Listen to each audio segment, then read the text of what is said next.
All right, welcome everyone. We're Semblance of Sanity. I'm Caleb. I'm Jacob. And we're here for Wonder Egg Priority, Season 1, Episode 4. Oh boy. Mm-hmm. Yeah, we got a two-parter at the very least with Rika. We did. Getting petrified. Yep, and her introductory episode in general was just fantastic and gut-wrenching. Yep. But now she's a statue. Well, she's on her way to being that. She's not fully, completely crystallized and stuff at this moment. But, Otto, good luck. You have your work kind of cut out for you?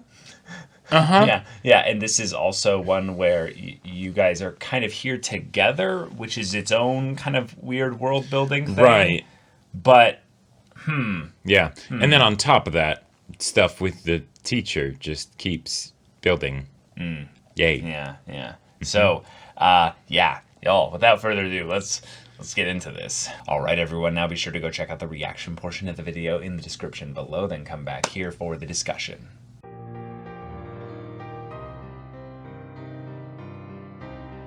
Okay. All right, cool. So, we've got ourselves a new character, Sawaki Momoe? Momoe? Something like that.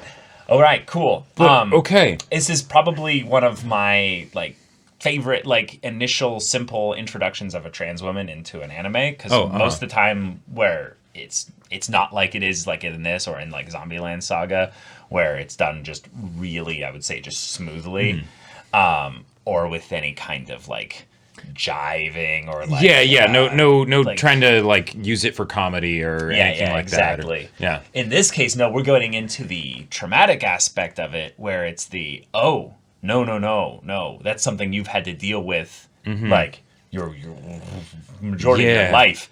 So that's its own thing there. But then we have the other mystery of, wait, I thought that the people that were going to help, everyone, the magical girls essentially, right, were not the ones getting aggressed by the monsters. Because they would help people that were in the eggs that they bought. The monsters would ignore them, right? They just went after their target. And now, granted, as far as a way to quickly exposit early what the situation is, that might have been Sawaki, what they were doing. Yeah, I think that's what it was, and it makes sense because since Sawaki is insecure about it, right, and kind of circles around it and doesn't necessarily bring it up directly because she very much kind of keeps that to herself, and it's it's a point of hurt for her. Having that be concretely communicated to the audience at the beginning of the episode is, I would say, very important to have, so that way we can understand what her plight is, right?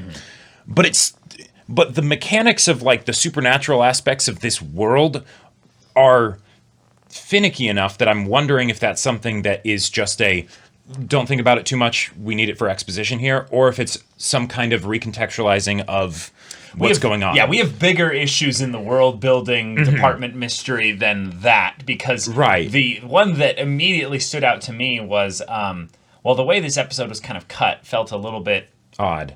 Yeah. But also the bit of how Rika assumes the gender of Momoe, and then goes, "What's the deal? There's not supposed to be any boys here." Right. And they basically give the whole thing of, here's some of the mechanics behind it. But the thing that was said was, I guess boys can kill themselves too. And, and it's hold the fuck up, because that actually just changes everything, or it's the most pointless line ever, because there's other ways it could be, but I think those are so unlikely. It's that, okay, this space exists for those that need to basically find a way to return those who have been through that temptation of death to life again. That's the eggs, right?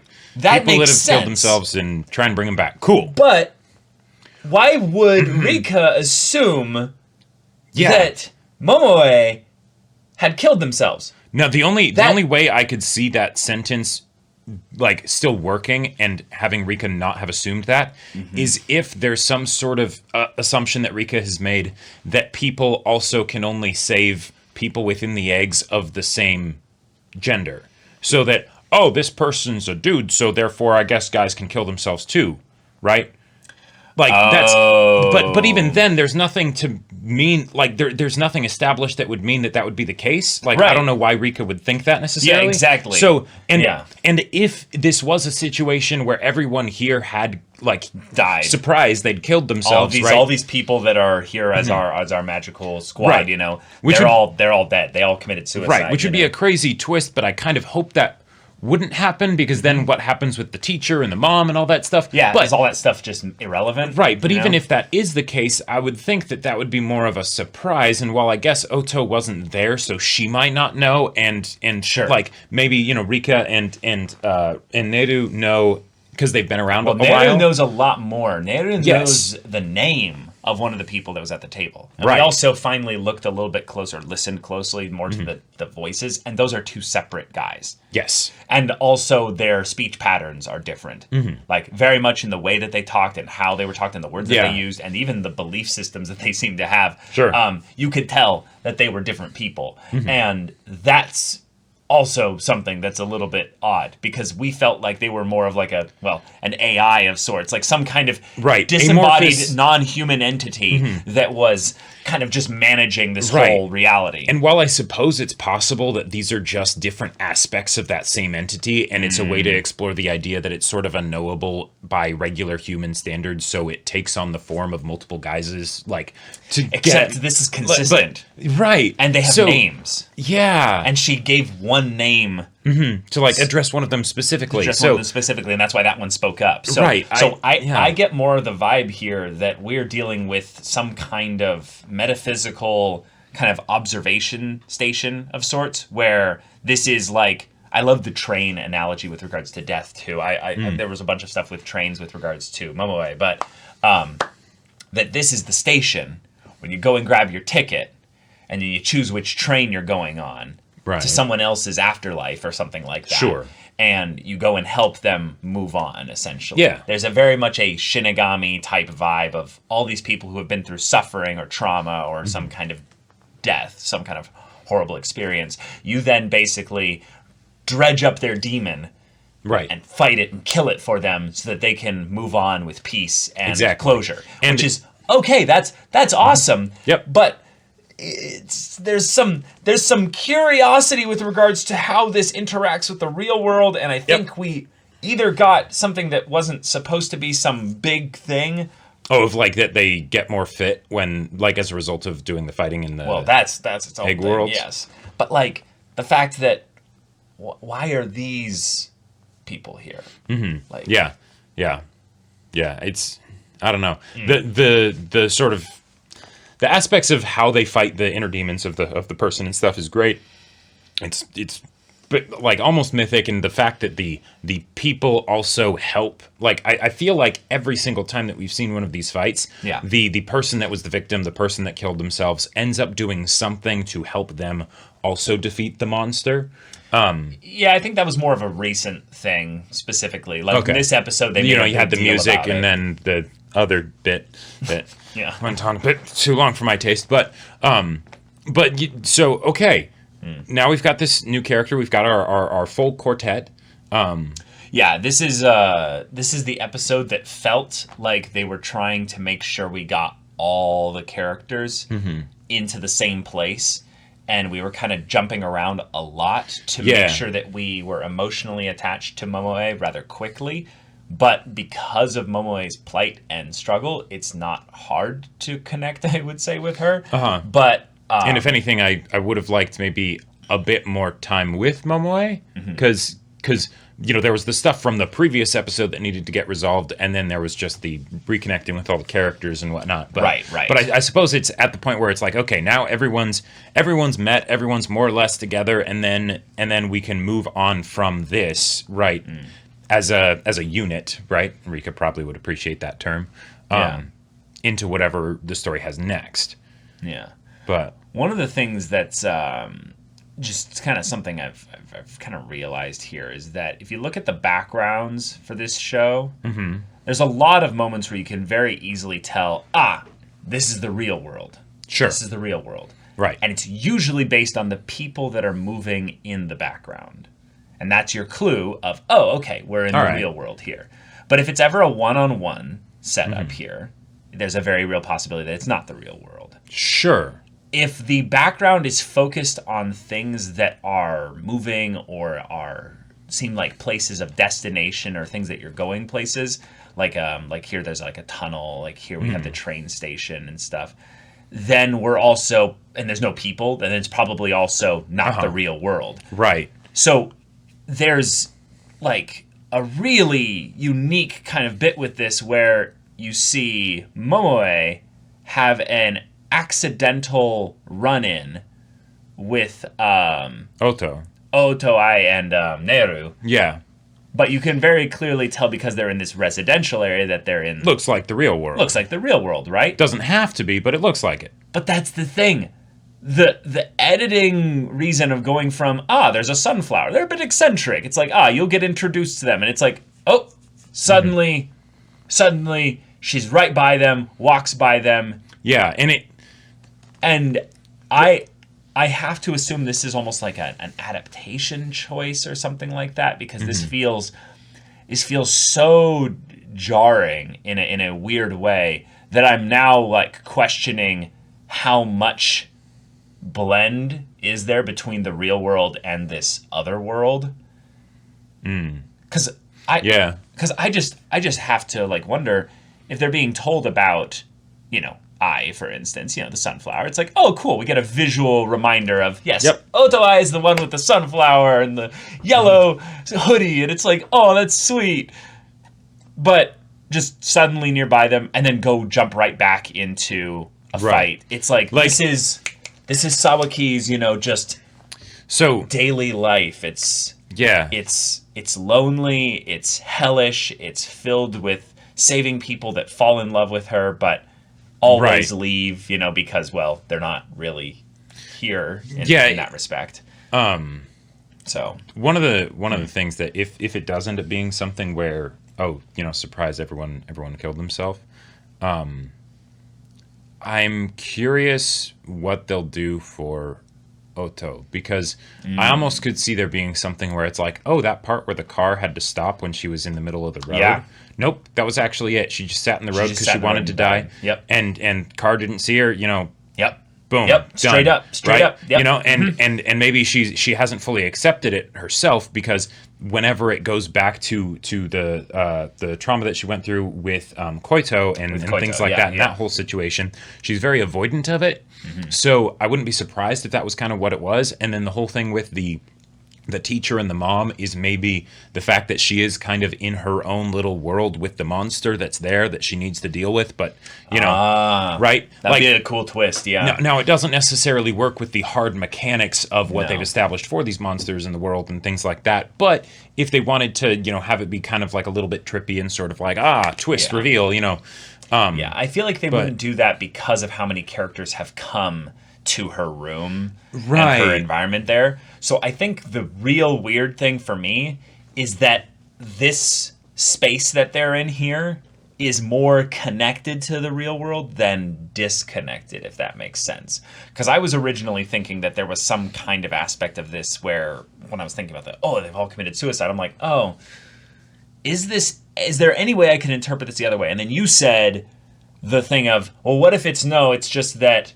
they've got a system here where they believe that it's that boys save other boys and girls save other girls, and then because of the gender assumption, they're like, no. There are no rules with regards to gender in regards to that. So stop fussing about that. That could mean then it's it's just the thing of Rika assuming the gender and then going and saying, well, I guess boys kill themselves too, so boys need to be saved. In the eggs as well. Yeah, and I would not be at all surprised if there was another world where it's the not that it would all have to be boys necessarily, as the person broke down, that it's more about the reasons behind the suicide than the actual gender of the people in here. But yet so far, every single person who's been in an egg has been a girl thus far. Yeah. To the point where every character had a, like, what's going on? This is weird. And especially the two that have been doing this for a while. Exactly. Which, like the Sassy baka. I love the inclusivity angle of it. That just makes me then curious about if it's not like why we haven't seen more like non-stereotypical like female characters in this space, right? What do you mean? Well, because like okay, if you know, it's like, well, it's not based on like the sex you were born as that is the determining factor for whether you can be in this space, and they're like, yeah, don't get too hung up over it. Then why is it that, you know, everyone here is at the very least presenting female, right? You know, that like if it's based on the emotional side of things, you know, there wouldn't be a guy that killed himself for, you know, what the two entities would consider to be, you know, feminine reasonings or logic, you know, like that's why I go sus because this is Madoka Magica, right? Like a new spin on it. Like this very much reminds me of that. There's a non-introduction of QB. Like, we don't have QB, which is just weird. Unless it's just these entities, the grasshopper firefly thing or whatever it was. Right. Because that did, I can't remember which voice it had, but it was one of the two. I think it was the deeper voiced one. The deeper one, yeah. Right. But then you have this other aspect of where the world building is something that these girls have prior knowledge on that we, the audience, don't. And yet they're confused by something that has been consistent for a while now. And for a thing to be consistent in this manner, that is sus. It's I will say that is extremely just. So I feel like we're slowly having the wool peeled like off our eyes, and we're getting to see things are not what they seem. Right, because when I think of the final potential figures of the conflict for this series, there's the teacher, obviously, for Oto. Yeah, right? Oto's inner like world or something like that. Yeah. Exactly.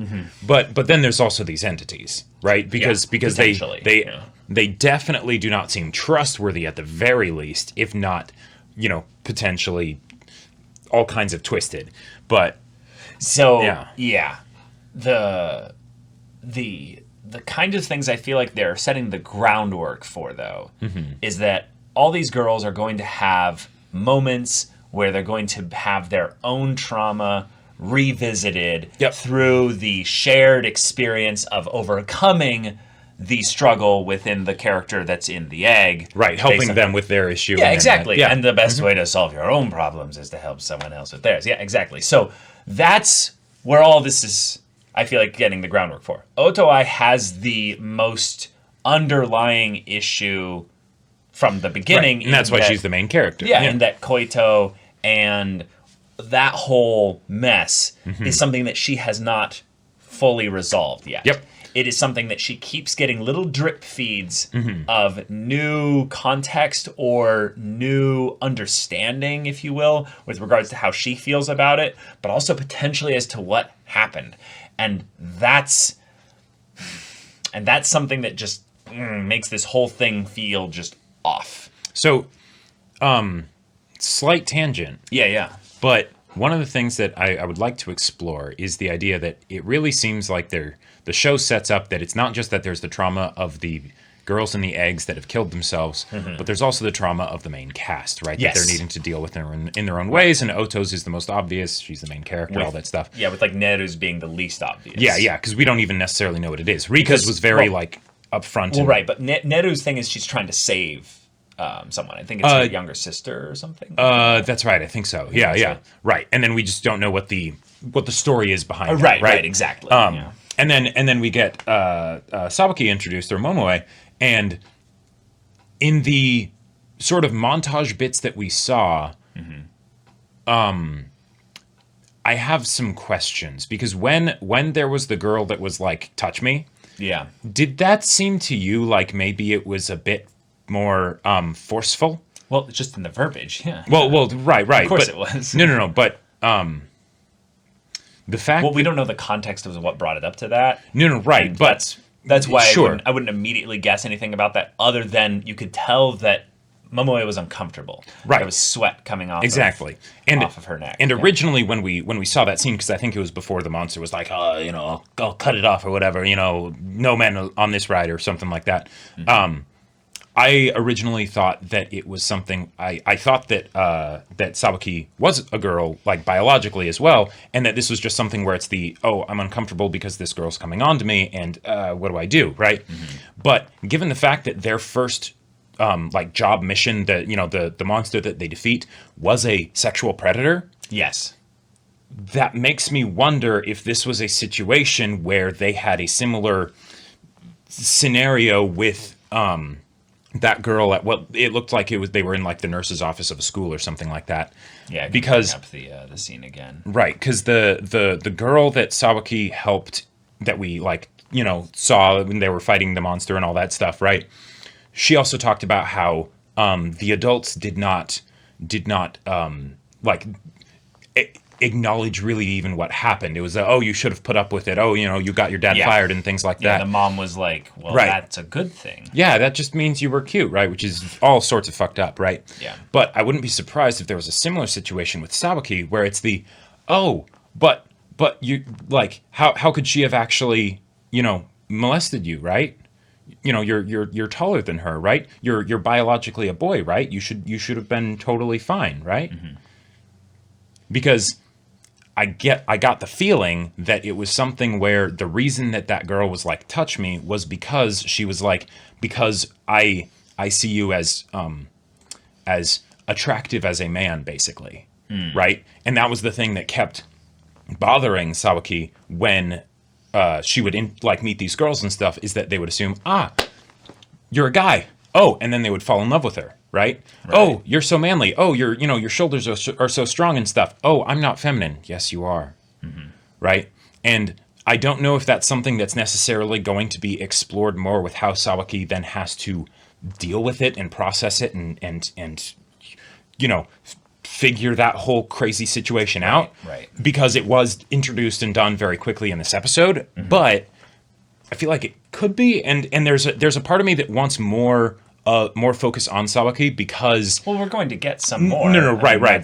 But I feel like the introduction episode for Sawaki has kind of just started, because a lot of this was also dealing with stuff in the previous episode. Yeah, that's why I was saying the editing of it is a little bit weird, because they're trying to quickly just get us emotionally attached to Sawaki. Yeah. And yet it needs more specifically, and yet because of the plight that Sawaki is going through, it's easy to emotionally connect with her, but we still don't know that much about her yet. So now we get this world building stuff where there's a potential thing of where, wait, Sawaki was saving someone, but also was the one getting aggressed upon. So should we throw that to the side because it's just exposition in a gross kind of way? But then in combination with the fact that there was that weird line of, I guess boys kill themselves too. And it's like, wait, are they assuming then that Sawaki is a boy and thus then going to try and save other boys in eggs because they've only had to save girls in eggs? Or is there something else going on here? Yeah. That's why I want Neru to be the one that gets just this good, just time to just talk, interact with all of them. And I think Sawaki or Momoe is a good one to ask those kinds of questions as well. Yeah. And then the last thing that I want to point out that I'm just very curious about is that Sawaki was crying at the statue of the girl that looked like the one that was like, touch me, right? And if that was a situation that was not consensual, then I really want to find out then what the explanation is for how it got to that situation of her being the statue, her being the one that killed herself, and Sawaki feeling responsible. Okay, so here's a couple things that's why I wanted to bring it up this way. Is that Sawaki, we don't, or Momoe, whichever one we're going to go by here, is very much someone that we've seen very rarely in what can be like 100% determined as the real world.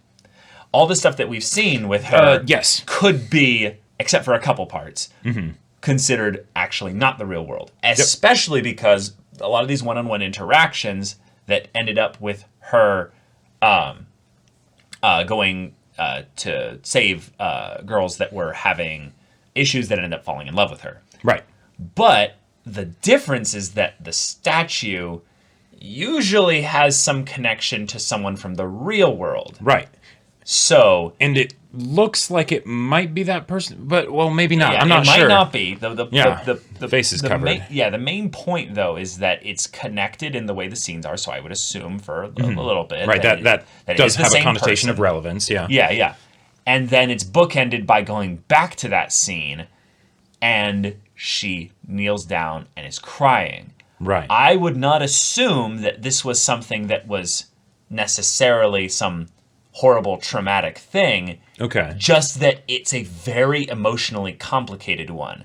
Gotcha. Sweat like that could be nervousness. Yep. That shows that. Right. It doesn't have to be fear. Yeah. Right. Right. But fear doesn't necessarily manifest in something that is wholly negative. Right. It just shows that there's a disconnect between your emotions and what you want, maybe in a given moment. Yep. So there's exploration for this scene, like you were saying, that needs to be got into. Right. Yeah. Like, who knows? Maybe it's something where that girl was like, no, I like you as a girl, right? Touch me. And it's the nervousness of, oh, okay, this hasn't really happened before because everyone always, likes me, as a guy, right? And then potentially if, that girl was the one that ended up killing themselves, maybe it was because, there was crazy bullying that happened as a result of that, right? Yeah, who knows? I think the statue implies that it's very similar to what happened with Koito. Yeah. So it's probably a suicide. Mm-hmm.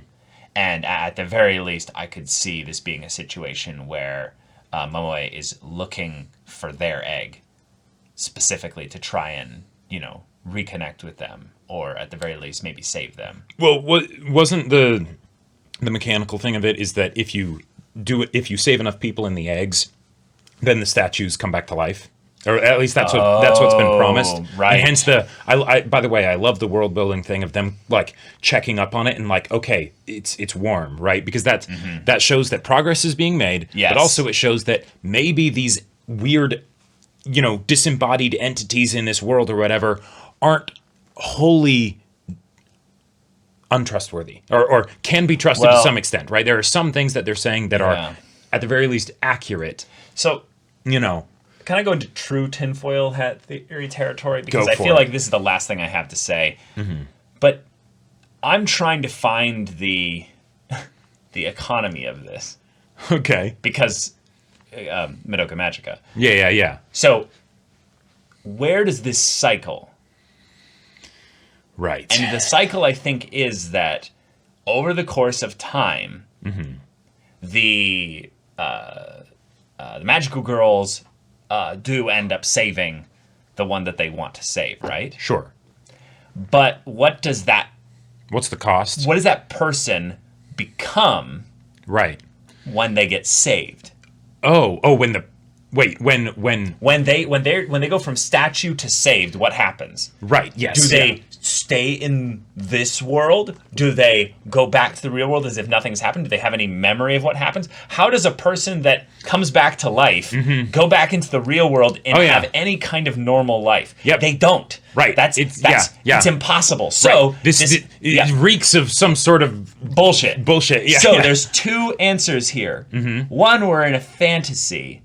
Sure. And the setting is not as hard with regards to what the repercussions are of that. It's more of the emotional journey of these girls going through and overcoming that. Right, a collective dream born from the yearning and pain of all of these people. Exactly. Yeah. Or two, we're in a sci-fi. And if we're in a sci-fi, that means there is a mechanical explanation for it that's janky and weird, but it exists. And we are being it is hidden from us. Sure. This world is real. It is real, and there are people that are perpetuating it to exist for reasons. And those reasons could have nothing to do with what is being presented to the magical girls. Because there are so many ways that this could be taken, and for the thematic impact of it still work, right? Because whether it depends. Right. It depends. But whether it's something where this world is a figment of their imagination and it's a way that they all process and deal with, the fact that they maybe all died. Or right, that too. But whether they're alive or dead processing it. If they're alive, then it's how they move on. If they're dead, it's how they move on. So almost either way, the main thing could be kept the main thing by having it be about the struggle of going through their own personal trauma while they help save others. Right. But the connection to the real world keeps making it hard for me to tell whether this is a fantasy or a sci-fi because every time they're like, oh, no, I got some abs. I'm like, Matrix? Yeah, what? wait, hold on. Right. I'm like, hold on. Like that could just be when are they entering this world? That's the part that we still don't actually know. We really don't. I was the one time that we actually saw kind of it happen. And theoretically, since we saw it happen the one time, we don't need to see it happening all those other times, right? It could just be that it continues and it happens in more or less the same way. It would be a waste of time to do that, and it's just the assumption that they enter the world. Right. But why then? Why? There is no logical reason in my head that I can come up with as to why they would willingly enter this world, without there being a setting falsehood that we're operating. I mean, under. Once they know that, theoretically, it could be something where all of them are in a really low place, right? And then maybe it's something where patron comes by. Well, right. Make a deal. Yeah. The patron comes by, and it's like, hey, you that have been touched by the lasting effects of the sort of, bear with me here, the disease of having someone close to you kill themselves, right? And that gets into your mind and soul and festers there, right? Maybe then it's when you're thinking of doing the same, an alternative is presented, right? When you reach your lowest point, you're open to the greatest change. And then they're like, okay, what's going on? And then they sort of go in there. And then at that point, then it's here's the carrot. What if you could fix it? Right, and then that's all the motivation they need to keep coming back. Because then they're willing to live. Right, exactly. It's the whole thing of because in a lot of ways there's a wonderful beauty to this, in that if you have someone that has no regard for their own life and their own existence, right. the sort of the perpetual thing that is like if you're ever feeling suicidal, you need to ask yourself this question. You need to come to terms with this: is what would happen to everyone else that cares about you if you actually did that, right? It would destroy them, right? And then sometimes the thing that can keep you from that is because of the fact that even if you don't care about yourself, you care about the other people, right? And in this situation, if it's something where they are kept from that darkest moment, from going off of that ledge, by the fact that there's this idea that, hey, even if you're putting yourself into great danger, that's fine. You don't really care about yourself at this point, so that's no big deal, right? Well, what if you could save someone else? I don't know. Yeah, I am too sussy about assuming that this world has any positive, other than the fact that this is what they're going to gain out of it regardless. Yeah, because it's is it worth it kind of a thing, or right. That's why I keep leaning yeah. back and forth on fantasy or sci-fi, because in some angle, this is then for their own souls to basically experience this. It's not actually about some grand, scheme or plan, except for the fact that there are signs that there's something else going on here, and that they keep tugging on each other. So I can't. Yeah. One other thing that I want to point out is that this does not, as much as I want there to be an answer to that kind of question of what is the whole deal with this other world, it doesn't actually necessarily have to be answered. Sometimes the mystery box can be left closed, and that still totally works, right? Because sure. Even if we don't know the explanation for this place, right, we know what it means to these characters, right? We know what it represents. Not yet. We have an idea of it, right? Like there's this sort of vague understanding, even if we don't know the details. Right, but I'm drawing a really hard line between the place and the things that they do in the place. Those are different things. Because I don't know why they're here. Like to do the things makes sense, but then those can't be an end in and of itself. there's intent. There's Well, yeah, there's the intended end of rescuing the person.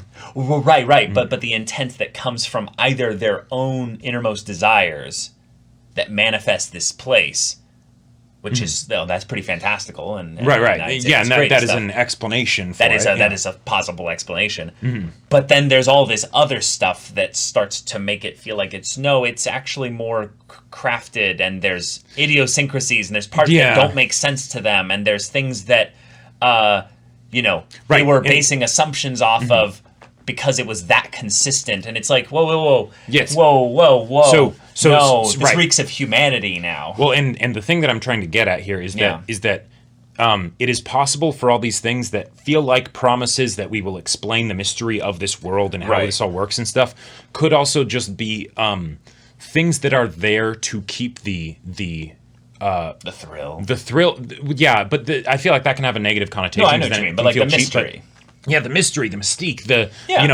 idea that this And is some that's unknowable, ethereal, thing that's happening that grants them this miracle that they, couldn't have expected. And that's just the weird part, though, is that so the difference, though, is that in the Madoka Magica world, the witches' environments that they would bring the people into, or that would end up getting created or would draw the witch to the person, was because of the darker emotions and stuff that they were churning up, and it would create this space that would imprint upon the real world a very hard separation. Yeah. And in this world, this setting, It's you are only able to tell, and this is my observation thus far, based on who is in it, not based on what the environment looks like.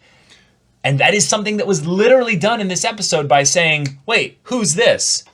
This doesn't make sense. They shouldn't be here.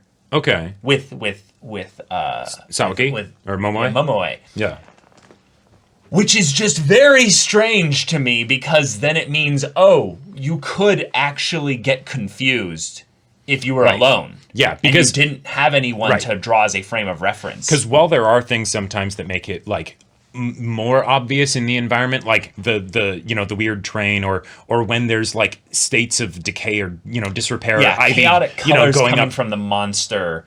Well, sure, that were left behind. Yeah, that especially. But if you're in a place with a building and the building has a bunch of ivy growing up along the inside of it, then if you don't think this is an abandoned building, then it's probably in the other world, right?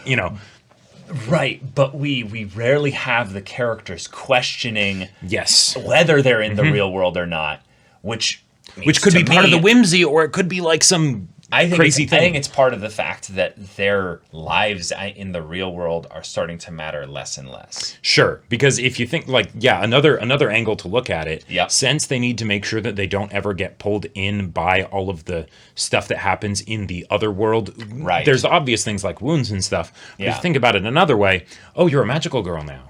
Mm-hmm. All your problems can be solved by beating it up with a big glowy weapon. It's rather meta to the audience if you think about it, of when you have your own trauma and things like that. It can be very easy to escape to things like anime or stories, because yes, it can serve a purpose, it can be very helpful, right? But it doesn't actually solve the problem. Just be a distraction. Might ultimately just be a distraction, and distraction can do you for a little while.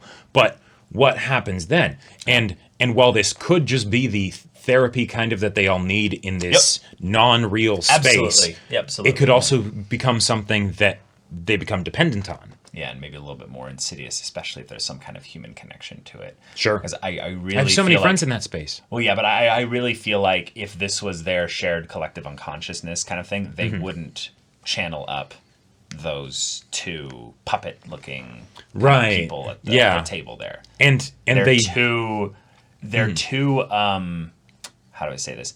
They're too simple, and also they're the same. So there's something.